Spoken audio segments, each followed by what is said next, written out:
근데 이제 이런 의학적으로 설사라고 하지 않아도 변의 횟수만 봤을 때 3번 이상 자주 보는 경우가 있을 수 있다는 거고, 그렇죠. 반대로 변을 잘 못 보는 경우에 그러니까 흰쌀밥이 이만한 고봉밥으로 일주일 동안 먹어도 변을 일주일에 한 번 보지 못할 가능성이. 안녕하십니까. 꼬영의 윤상민. 김동원입니다. 여러분은 하루에 대변을 몇 번 보시나요? 한 번, 2번, 아니면 며칠에 한 번씩 보시나요? 너무 자주 대변을 보거나 반대로 너무 화장실을 안 간다거나 어딘가 문제가 있을 수도 있다고 내 몸이 보내는 신호일 수도 있습니다. 간단하게 배변 횟수부터 파악을 해보는 게 본인의 건강 상태를 확인하는 첫걸음이 될 수도 있습니다. 그래서 오늘은 배변 횟수에 대해서 얘기를 해보도록 하겠습니다. 그래서 이게 진짜 환자들이 정말 궁금해요. 하루에 몇 번 보는 게 정상인가요? 이틀에 한 번 보면 안 되잖아요? 변비잖아요? 이런 얘기를 정말 많이 물어보세요. 일반적으로 이제 하루에 한 번에서 3번 정도 변을 보는 게 정상이라고는 합니다. 다만 먹는 거에 따라서 사람에 따라서 이런 개인차가 굉장히 큰 거고요. 하루에 한 번 보는 사람도 있을 수 있고 2, 3일에 한 번 보는 사람도 있을 수 있습니다. 다만 이 배변 횟수랑 관련해서 중요한 건 어떤 걸까요? 주기적인 패턴을 유지하는, 변을 보고 싶을 때 편하게 볼 수 있는 상황이 돼야 되고, 배가 불편하지를 않아야 된다고 생각을 해요. 보통 배가 불편하다라는 거는 장이 느려서 뭔가 차서 늘어날 때 혹은 빠를 때, 경련하듯이 움직일 때 통증을 느끼거든요. 느리다는 거는 변이 많아지면서 결국 단단한 변이 되는 거고, 변이 묽다는 거는 빠르게 막 자극적, 막 경련하듯이 움직일 때 설사를 하는 거거든요. 그래서 묽을 때도 불편하고 단단할 때도 불편해요. 그러니까 변을 좋게 하는 게 중요한 거죠. 2, 3일에 한 번 보더라도 변이 좋고 배가 불편한 게 없으면서 그게 쭉 유지가 된다면 정상이라고 생각합니다. 그러니까 그것만으로 병이다라고 할 수 있는 건 아니라는 그렇죠. 거죠. 보는 횟수도 물론 중요하지만 적게 먹으면 적게 볼 거 아니에요. 맞아요. 대신에 적게 먹어서 적게 보는데 너무 단단해서 너무 힘들어. 그럼 이제는 이게 병적인 변비라고 그렇죠. 생각을 하게 되는 거죠. 그럼 이제 변을 많이 보는 경우, 의학적으로 이제 변을 많이 보는 경우가 문제가 되는 걸 설사라고 하잖아요. 이 설사의 의학적인 정의는 어떻게 되나요? 설사의 의학적인 정의는 70에서 90% 정도의 수분이 포함된 묽은 변을 보통 하루에 3회 이상 정도. 근데 이제 설사가 2주 이내로 지속되는 걸 급성이라고 하고 4주 이상 길게 지속되는 걸 만성 설사라고 얘기를 하고요. 설사가 아닌 대변을 3회 이상 보는 경우는 그럼 어떤 경우가 있을까요? 그러니까 기본적으로 먹는 양이 진짜 많은 거겠죠. 가끔씩 야채를 진짜 많이 드신 분이 있어요. 그런 분들은 하루에 3, 4번씩 본대요. 이 사람 설사를 하겠구나 하고 변이 어때요? 하고 물어보면 변이 아주 그냥 부드럽고 좋대요. 근데 하루에 3, 4번씩 보는 거예요. 많이 먹지 않아도 변을 나눠서 보는 분들도 있잖아요. 맞아요. 이럴 때는 완전히 무르진 않고 약간 부드럽거나 묽을 때는 조금씩 끊어져요. 그럴 때는 처음에 보고 조금 있다가 그 남은 변이 한 번 더 와서 또 보고. 그런 경우들은 변이 잘 만들어지질 않는 거예요.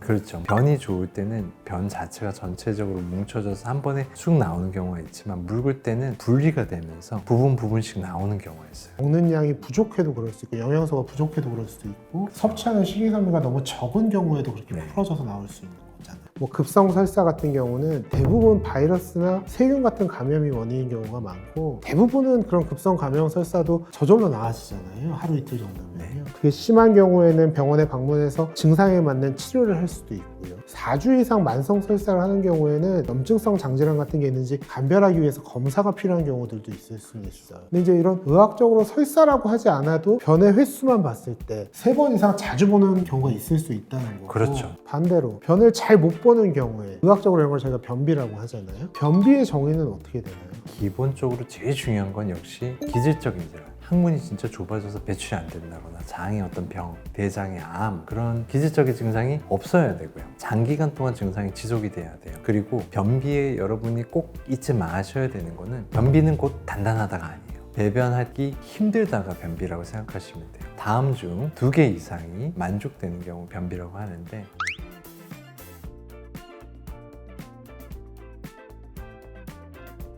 조건을 2개 이상 만족해야 변비라고 맞아요. 하는 거잖아요. 횟수만으로 이게 다 변비다, 설사다라고 할 수는 없다는 거죠. 맞습니다. 일주일에 한 번에서 2번 정도 변을 보더라도 내가 불편하지 않고 주기적으로 내 패턴이 변하지 않고 잘 보고 있다면 이는 변비가 아닐 수도 있는 겁니다. 그러면 불편한 증상은 없는데 주 3회 미만으로 일주일에 한두 번 본다. 이럴 때는 어떤 걸 점검해 보는 게 좋을까요? 변을 한 달에 한 번 보는 경우가 있었어요. 그런 분들은 식사를 제대로 안 해요. 거의 빵 조각이나 과자 같은 것만 먹으면서 되게 젊은 친구였어요. 빵 조각이나 과자는 먹으면 변이 안 나오나요? 그렇죠. 그러니까 밥이나 빵, 면, 고기 같은 것들을 우리가 저잔사식이라고 하잖아요. 통곡물이 아닌 정제된 당류들은 몸에서 대부분 분해가 돼가지고 흡수가 되기 때문에 잔사, 그러니까 변으로 남는 게 없다는 거죠. 그러니까 흰쌀밥이 이만한 고봉밥으로 하루 3끼를 밥만 먹고 일주일 동안 먹어도 변을 일주일에 한 번 보지 못할 가능성이 상당히 높다고 생각해요. 죽만 드시는 분들이 당연히 변비가 되는 거랑 비슷한 거죠. 그러니까 나 되게 잘 먹어요 하는데 딱 보면은요, 흰쌀밥에 계란 후라이에다가 스팸 막 해서 이만큼씩 먹어. 변이 하나도 없는 거예요. 그래서 양도 중요하지만 내가 뭘 먹고 있는지도 되게 중요해요. 변을 늘릴 수 있는 식이섬유, 야채나 과일 같은 거를 충분히 섭취하고 있는지도 중요하고, 원래 변이 이만했잖아요. 그 중에 한 7, 80%는 물이에요. 근데 그 물이 7, 80%가 다 흡수됐어요. 그럼 요만했던 변이 요만하게 변하는 거예요. 그러니까 수분이 없을 땐 내 변에 있는 물가지를 장에서 쪽쪽 빨아내는 거거든요. 그러면 변이 작아져요. 그러니까 다 쪼그라드니까 하루에 한 번 나올 것도 2, 3일에 한 번 나오는 거죠. 그래서 수분을 충분히 섭취하고 장이 느려지는데 영향을 줄 만한 다른 질환이 있는지 악화되는지 꼭 알아야 돼요. 내가 최근에 활동이 너무 줄어서 장 운동에 영향을 줄 만한 정도가 됐는지를 생활 패턴을 점검해 볼 필요가 있는 것이죠. 장내 미생물이 또 중요하죠. 미생물이 변의 양에도 영향을 많이 줄 수 있지 않나요? 장 건강 자체가 좋아야 변도 잘 보고 규칙적으로 볼 수 있는 거니까 흔히 말하는 유익균, 유산균 이런 것들을 말하는 거죠. 그러니까 기본적으로 균의 양이 많아야 된다는 거죠. 그래서 걔네들이 먹을 수 있는 좋은 음식들을 계속해서 넣어주는 게 그만큼 중요하다는 거예요. 오늘은 배변 횟수와 관련된 건강관리법에 대해서 말씀을 드렸습니다. 오늘 영상이 도움이 되셨다면 좋아요, 댓글과 구독과 알람 설정 부탁드립니다. 감사합니다.